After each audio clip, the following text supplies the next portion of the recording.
Aujourd'hui, nous allons vous parler de la philosophie économique. Vous vous rappelez, la dernière fois, on avait parlé de la philosophie sociale. Et on avait dit notamment que le philosophe social avait un accent, un goût très prononcé sur tout ce qui touche le social. Et c'est ça qui justifiait souvent le solde négatif qu'on dénotait dans son bilan. Aujourd'hui, nous allons vous parler du philosophe économique qui, lui, a tout un autre comportement. Alors, qu'entendons-nous par philosophe économique? La philosophie économique est un comportement. C'est une attitude qui met l'accent sur la bonne gestion des ressources de la famille.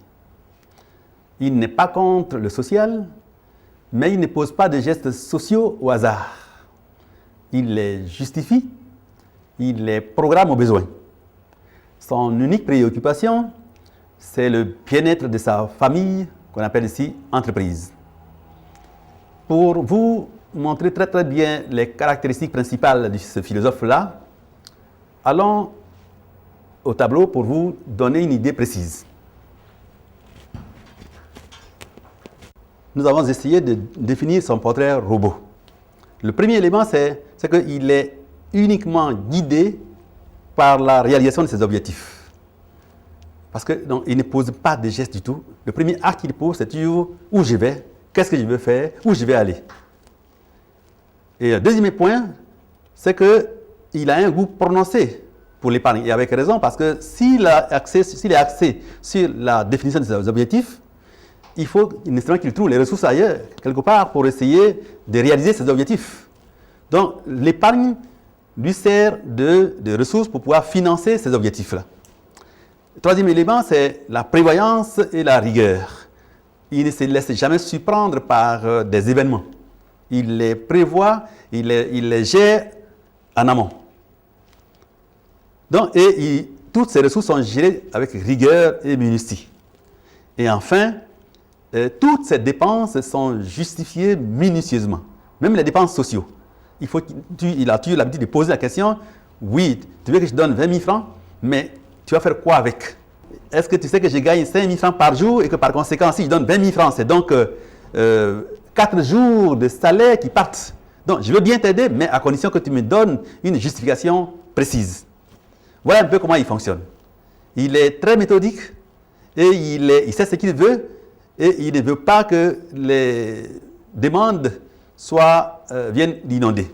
Alors, c'est le cas pour que vous puissiez encore davantage comprendre. Je vais essayer de vous donner un cas. Le cas de Guégué. Guégué n'a jamais fait de geste au hasard. Il a toujours défini ses objectifs.